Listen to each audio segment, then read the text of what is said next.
Hello friends, स्वागत है आपका इस वीकली मार्केट एनालिसिस वीडियो में, जहां पे हम बात करेंगे निफ्टी और बैंक निफ्टी के लेवल्स जो दिसंबर के नेक्स्ट वीक में आ सकते हैं और साथ में ही वो स्टॉक जो हम नेक्स्ट वीक ट्रेड कर सकते हैं।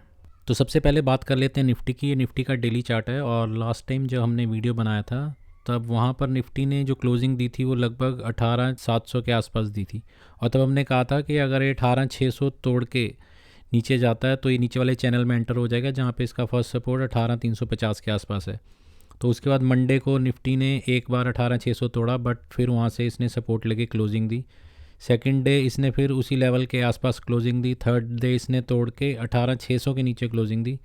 चौथे दिन फिर उसके आसपास क्लोजिंग दी और आज तो इसने 18,600 को ऊपर क्रॉस करते हुए गया और उसके बाद नीचे आके इसने 18,350 के आसपास का सपोर्ट लिया और क्लोजिंग जो है इसने 18,450 के आसपास दी है। बट इसमें जो इंपॉर्टेंट चीज़ देखने वाली है आज वो ये कि अगर मैं यहाँ पे एक लाइन लगाऊँ, यहाँ पे आप देख सकते हैं बहुत सारी इंडिसिसिव कैंडल बनी थी। अगर यहाँ पे एक हॉरिजॉन्टल लाइन लगाएं हम, तो यहाँ पे आप देख सकते हैं कि लगभग इसी रेजिस्टेंस को सपोर्ट बनाया निफ्टी ने आज।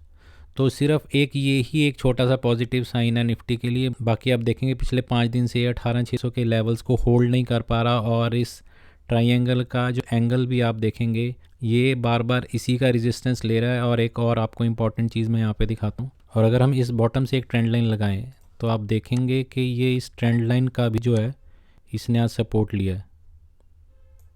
यहाँ से आप देख सकते हैं यहाँ पे सपोर्ट लिया और आज इसने इस ट्रेंड लाइन का भी सपोर्ट लिया।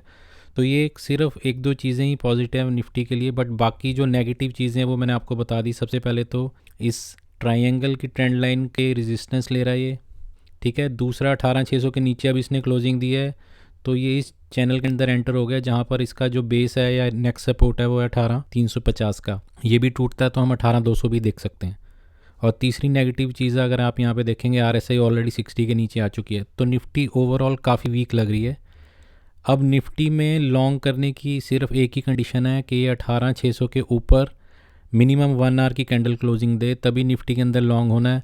अदरवाइज़ ये 18,600 से लेके अब 18,350 का जो चैनल है ये आपके लिए एक नो ट्रेडिंग जोन बन गया। 18,350 तोड़ेगा तब आप इसके अंदर शॉर्ट हो सकते हैं, जहाँ पे आपका फर्स्ट टारगेट 18,200 का। और अगर ये भी टूटता है तो फिर ये और नीचे वाले चैनल में चले जाएगा, जहाँ पर जो सपोर्ट इसका नेक्स्ट आता है वो लगभग 17,800 के आसपास है। तो निफ्टी के लिए चीज़ें फ़िलहाल अच्छी नहीं लग रही हैं। तो जो एक्सपीरियंस ट्रेडर्स हैं वही 18,600 से लेकर 18,350 के जोन में ट्रेड करें। अब बात करते हैं बैंक निफ्टी के बारे में, और ये बैंक निफ्टी का डेली चार्ट है। यहाँ पे आप देख सकते हैं कि अक्टूबर से, यानी कि पिछले लगभग 3 महीने से बैंक निफ्टी इस छोटे से चैनल के अंदर ट्रेड कर रहा है और पिछले 2 दिन से नए हाई बना रहा है, ऑल टाइम हाई।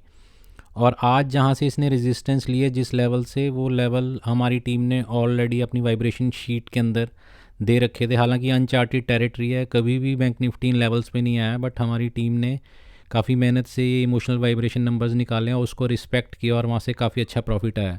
बट इसके अंदर जो आज देखने वाली चीज़ है वो ये है कि एक तो यहाँ पर एक फिर दोबारा से इनडिसिसिव कैंडल बनी है, स्पिनिंग टॉप कम हैंगिंग मैन जैसा स्ट्रक्चर बना है। और दूसरी इंपॉर्टेंट चीज़ मैं यहाँ पे आपको जूम करके दिखाता हूँ कि निफ्टी की ही तरह बैंक निफ्टी ने जो सपोर्ट लिया है वो यहाँ पे आप देख सकते हैं।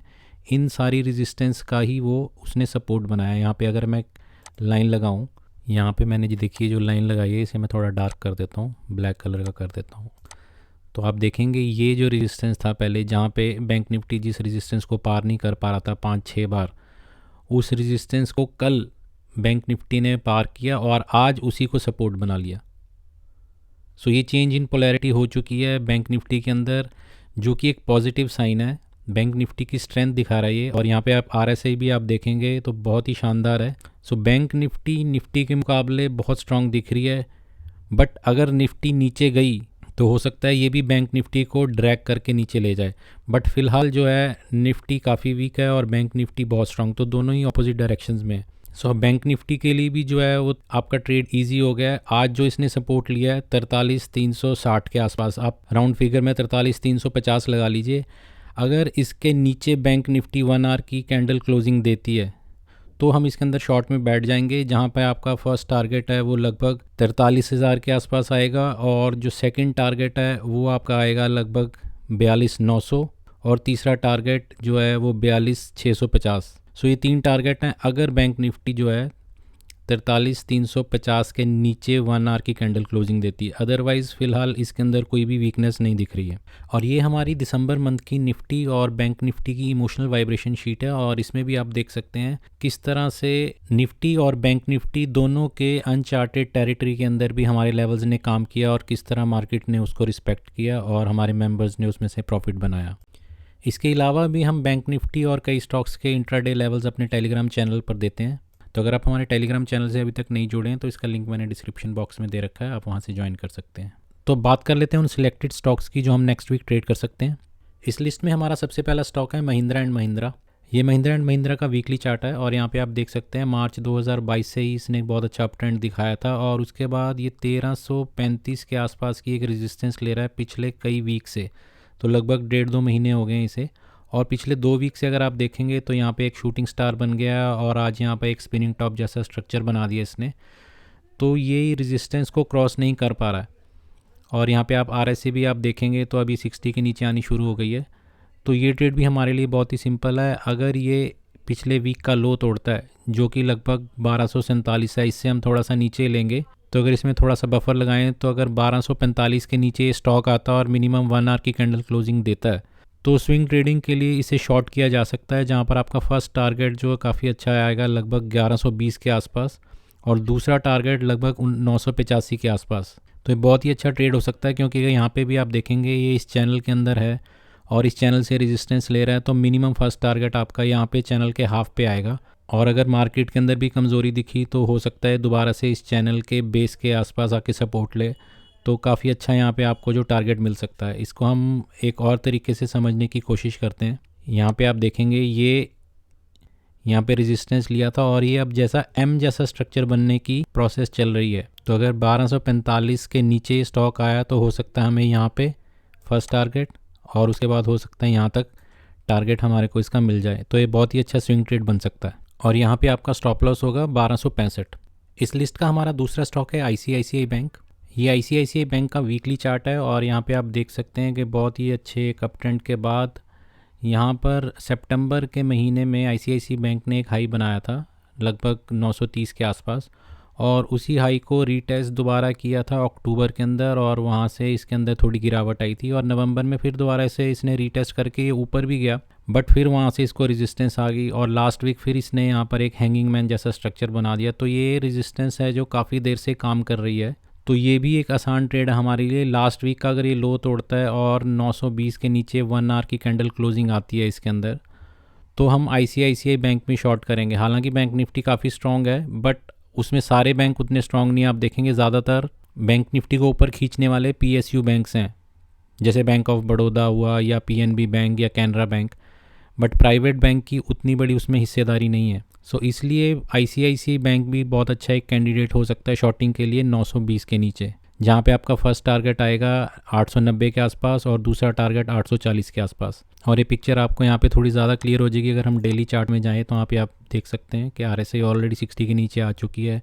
यहाँ पे पिछली 5-6 कैंडल यानी 5-6 दिन से ये कोशिश कर रहा है बट बार बार इसी लेवल से रेजिस्टेंस ले रहा है। सो इसके अंदर भी आपका जो स्टॉप लॉस होगा बहुत ही आसान है, 931 आप रख सकते हैं बफर के साथ। तो अगर ये 931 आता है तो आप इस ट्रेड में से बाहर निकल जाएंगे। अदरवाइज स्विंग ट्रेडर्स के लिए इसके अंदर काफ़ी अच्छे प्रॉफिट बन सकते हैं। इस लिस्ट में हमारा तीसरा स्टॉक है Divi's lab. Divi's lab basically एक कॉन्ट्रा ट्रेड है और इसका basis both fundamental and technical है। फंडामेंटली ये बहुत ही स्ट्रॉन्ग स्टॉक है और टेक्निकली अगर बात करें तो इसका 3150 का बहुत ही एक स्ट्रॉन्ग सपोर्ट है। लास्ट टाइम इसने यहाँ से सपोर्ट लिया था और इस चैनल के रेजिस्टेंस के आसपास यहाँ तक इसने मूवमेंट दी थी, यानी कि 3200 से लेके लगभग 3450 तक की, जो कि अच्छी मूवमेंट थी। अब ये दोबारा नीचे आ रहा है तो ये कॉन्ट्रा ट्रेड हमें तब लेना अगर ये फिर दोबारा से 3200 के लेवल के आसपास हमारे को कोई एक 1 आवर की मिनिमम ग्रीन कैंडल दिखाता है तो वहाँ पे हम इस स्टॉक के अंदर एंटर होंगे, एक कॉन्ट्रा ट्रेड लेंगे जहाँ पे हमारा जो टारगेट आएगा लगभग पहला टारगेट होगा 3325 के आसपास और दूसरा टारगेट 3415 या 20 के आसपास आएगा। तो अगर हम इसको 3200 के आसपास ख़रीदते हैं तो इसके अंदर 100 से 200 पॉइंट की बढ़िया मूव हमारे को देखने को मिल सकती है। और स्टॉप लॉस इसमें छोटा है, जैसे ही ये इस हैमर की कैंडल के नीचे जाता है, क्लोजिंग देता है मिनिमम 15 मिनट की, तो हम इस ट्रेड से बाहर हो जाएंगे। इस लिस्ट में हमारा चौथा स्टॉक है ब्रिटानिया। ये ब्रिटानिया का वीकली चार्ट है और इसने भी एक बहुत अच्छा अप ट्रेंड दिखाया। मार्च में लगभग इसने एक लो बनाया था, ऑलमोस्ट डबल बॉटम 3000 के लेवल के आसपास, और वहाँ से 1500 पॉइंट्स की मूव ऑलरेडी दे चुका है। और यहाँ पे आप देखेंगे बड़ी मूव देने के बाद पिछले एक वीक में यहाँ पे इसने स्पिनिंग टॉप जैसा स्ट्रक्चर बनाया है। आरएसआई भी क्लियरली ओवरबॉट जोन में जा चुकी है और ये आपको पिक्चर ज़्यादा क्लियर होगी अगर इसको मैं आपको डेली चार्ट के अंदर दिखाऊं। तो यहाँ पे आप देखेंगे कि पिछले 5 दिन से ये इस रेजिस्टेंस को जो कि 4450 की रेजिस्टेंस है उसको क्रॉस करने की कोशिश कर रहा है बट कर नहीं पा रहा है। तो यहाँ पे दो चीज़ें हो सकती हैं, या तो यहाँ पे कंसोलिडेट कर रहा है जिसके बाद ये एक और बड़ी मूव देगा, या यहाँ पर से ये नीचे आएगा। सो इस स्टॉक को भी शॉर्ट करने का सिंपल क्राइटेरिया ये है कि अगर ये जो पिछले 4 या 5 दिन की इसने एक लो बनाया है, अगर हम इसके नीचे लें तो 4380, अगर 4380 के नीचे आपको मिनिमम 15 मिनट की क्लोजिंग देता है इंट्राडे के लिए, तो आप इसको शॉर्ट कर सकते हैं, जहाँ पे आपका टारगेट जो है लगभग 4300 के आसपास आ सकता है। अगर इसको भी इसने तोड़ दिया तो उसके बाद नेक्स्ट टारगेट जो आएगा आपका लगभग 4175 के आसपास होगा। और इंट्राडे ट्रेडर्स के लिए जो स्टॉप लॉस होगा 4415, और स्विंग ट्रेडर्स के लिए इसका स्टॉप लॉस होगा 4435। और इस लिस्ट का हमारा आखिरी स्टॉक है टोरेंट फार्मा। ये टोरेंट फार्मा का वीकली चार्ट है और यहाँ पे भी आप देख सकते हैं एक डबल बॉटम इसने बनाया था फरवरी और मई के बीच में, और उसके बाद बहुत ही अच्छी अप मूव दी। बट उसके बाद ये पिछले 5 हफ्ते से लगभग यहाँ पे आप देख सकते हैं कि बहुत ही बड़ी प्राइस रिजेक्शन आई, एक शूटिंग स्टार जैसा स्ट्रक्चर बनाया, फिर यहाँ से एक बड़ी रेड कैंडल बनाई इसने, बियरिश कैंडल, यहाँ पर डोजी, फिर शूटिंग स्टार, फिर स्पिनिंग टॉप। तो बहुत ही ज़्यादा इनडिसिसिवनेस आ रही है यहाँ पर। अगर ये स्टॉक 1600 के नीचे ट्रेड करता है 15 मिनट के अंदर इंट्राडे के लिए और 1 घंटे के अंदर स्विंग ट्रेडिंग के लिए, तो वहाँ से इसको शॉर्ट किया जा सकता है। आरएसआई भी आप देखेंगे 60 के नीचे आ चुकी है, और डेली चार्ट अगर हम देखेंगे तो पिक्चर आपको और ज़्यादा क्लियर होगी। यहाँ पे आप देखेंगे मल्टीपल टाइम्स जो है ये रेजिस्टेंस ले रहा है 1650 के आसपास की, और आरएसआई भी आप देखेंगे ऑलरेडी जो है मोमेंटम काफ़ी कम हो चुका है। तो 1600 के नीचे इस स्टॉक को हमने शॉर्ट करना है, और जहाँ पे आपका फर्स्ट टारगेट आएगा वो लगभग 1550 के आसपास आएगा और दूसरा टारगेट लगभग 1500। तो इसके अंदर भी रिस्क टू रिवॉर्ड रेशो बहुत ही बढ़िया है, और यहाँ पे आपका स्टॉप लॉस होगा 1635 का। तो दोस्तों ये था आज का वीडियो। अगर आपको वीडियो पसंद आया तो please like, share and subscribe. Comment section में ज़रूर बताएं कि आपको वीडियो कैसा लगा। जल्दी मिलते एक नए और इंटरेस्टिंग वीडियो के साथ। Thank you.